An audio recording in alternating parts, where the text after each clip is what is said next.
dollars. Today, I'm going to be talking about Knightscope, specifically about two relatively small updates. One, about Knightscope's free advertising that I keep seeing them get. And then number two, about the Q2 institutional ownership numbers and just a short update there. Before I begin, let me remind you that I'm not a financial advisor or a financial professional of any sort. All opinions that I express in this video are mine and do not represent those of any company or any other individual. I currently hold a long position in Knightscope, so this video should be for your entertainment purposes only, because I could be wrong about everything I say in this video. You need to do your own research before making any investment decisions. So, I keep seeing Knightscope get what I term as free advertising. And I'm just going to go through a couple examples here. I'm not going to read through them, just going through a couple to sort of show you illustrations of what I'm talking about here. So here's a news story on a local news channel about the Knightscope deploying a K5 at a hotel in Portland. Here's another one that I think is about the exact same. Oh, come on, I don't want your notifications. I think this was kicked off from the same hotel, so this sort of got picked up by a couple different folks.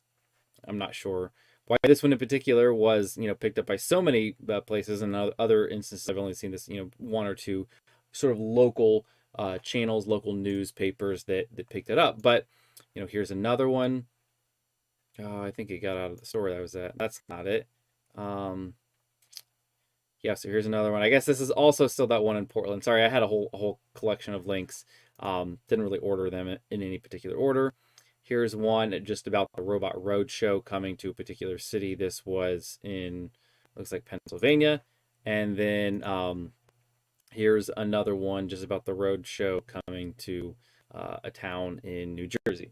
And these do not look, as far as I can tell, these don't look like they were paid for.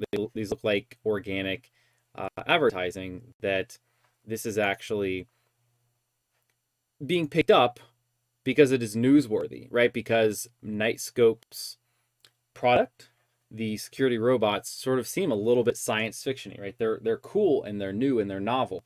And this is a really good impact for Knightscope, right? Because this does become free advertising, and who knows what the impact of any one individual publication is, right? Each one of these probably has only a modest amount of viewership, or readership, depending on the exact the medium here that we're talking about. But this is illustrative of what we see.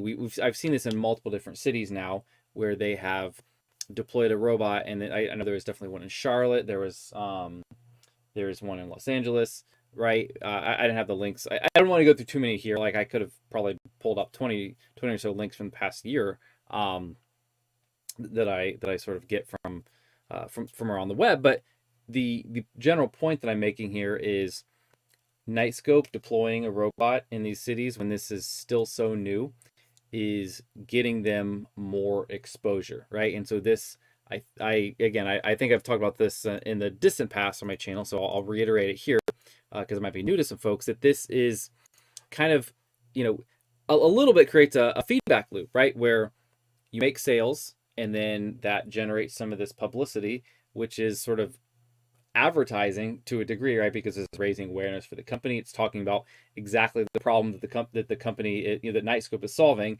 and it even gives a little bit of peer pressure isn't the right word, maybe social proof is that here's a business, that Portland hotel, or there was another one about I think it was the bank in Charlotte, right? That here's an institution, that here's a business that is decided, oh yes, this looks like it's going to solve our problem. We are confident. We are paying money for this robot now to provide this service. And so again, the feedback loop here is sales, and then publicity / advertising / social proof, which then leads to more sales leads, right? That the interest turns into actual sales leads, which then generates more sales. And then this becomes, the second and the third and the fourth deployment in the same city are probably not newsworthy, although it's possible, right? It's possible that this could become newsworthy if if they're writing about sort of the general trend of like, hey, there's more of these robots are roaming around. We have yet to see that. We have yet to see any stories like that, and we have yet to see if stories like that will happen or not, because frankly, they haven't deployed that many in a small enough area yet. But it's possible we could see that in the future. But there's even another aspect of this, which is as the robots are operating, they're very visible, right? This isn't like they're just sticking some camera up in the corner and nobody really notices it. These things are moving around. They catch your attention. They're not small. They're not tiny. They're, roughly human sized. And that in and of itself creates more surface area to kind of generate interest, right? It's not the same as a news story, but it is another avenue by which Knightscope is going to sort of raise awareness just by virtue of what they actually do. So again, I think this is really great for the company to see, and again, sort of feeds into my my thesis as to why I have a long position in Knightscope. So now getting on to sort of the second topic for today, since there are no questions or comments on live stream at the moment on that. Second topic for today is an update on the institutional ownership of the stock. And this is, again, numbers at the end of Q2. Institutions have to report their numbers at the end of each quarter, but they get, I think, up to 45 days to file that. So we got these numbers like in the middle of August, and I'm a little bit late to kind of talk about it here. But these were the numbers as of the end of June. And what we saw, let me sort by an amount of shares. Close this ad here. This is through whalewisdom.com. This is a nice convenient source that sort of shows you it sucks in all the 13F filings from the SEC and gives you a nice table to show you the results here. I added this all up ahead of time, but you can see here who some of the largest holders are. No one has a humongous position, right? These are fairly small positions for these companies, right? Even the largest here, you can see maybe it was 0.05% of that particular group's portfolio. It's it's a tad over $200,000 in terms of market value, so not particularly, probably not large positions for them, and not a large portion of the company either. But add it all up, and we see that at the end of Q2, there were approximately 434,000 shares owned by institutions.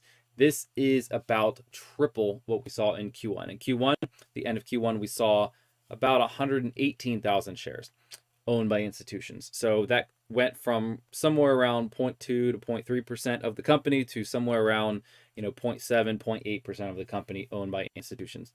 And this, again, is still a tiny fraction of the company. And I think I did a far past video earlier this year about what ETFs and indexes are likely to purchase Knightscope shares in the future, because I think as the company exists as a being publicly traded for a period of time, sooner or later they're going to get on the sort of screener criteria for a lot of these ETFs and mutual funds, and they're going to pass, and then those ETFs of funds are going to buy in position at whatever their default position sizing is, and I think we're going to see that. And I had just a short list of what I thought were the most likely funds. There are some robot, and this is just examples. But I think there's a robot ETF, and there's a couple of those out there. Those are just the largest one that I found. Ticker, ROBO, Robo, and I haven't yet seen Knightscope show up in their ETF, but that seems like an obvious fit to me. And so we could see them actually take a stake of 1% or more of the company. I think sooner or later they're going to be in sector ETFs, like in the industrial sector. I think that's what they're classified as. I think you're going to see them, of course, in just the overall total stock market funds and ETFs. And so we haven't really seen that yet, because I don't think most of these holders are really providing ETFs. I don't see Vanguard. I don't see BlackRock that owns a lot of those large. It creates a lot of those ETFs and mutual funds as financial products, and so as a result they end up holding a lot of shares in a lot of different companies. We haven't seen that yet, and so I expect that will happen at some point in the future. Who knows when? I originally kind of thought it would have happened by now, but I'm not sure. Maybe they only include new companies on an annual basis. Maybe it's because, you know, Knightscope is still a micro cap stock at this point. Maybe if they grow back into a, you know, $500 million valuation in terms of their common shares outstanding, maybe that's the point at which this will start getting picked up in some of those funds. It's hard to say. We'll just have to wait and see. So that is my update on that, and yeah, that's basically it. Check and see if there's anything on the live chat. Nothing on the live chat today. No questions or comments. So that was all of it. If you are interested, if you watch this far, I do these videos as live streams, usually in the evening in Eastern US time zone, usually 9, 10, 11 p.m., somewhere in that vicinity. So if you are ever curious, feel free to, you know, hang around and hop on when I am live and doing my streams. I would love to have you on the chat, and questions, comments, whatever. Also, you know, feel free to talk to me in the comment section below this video, even after the fact. I do try to read all my comments. So, all right.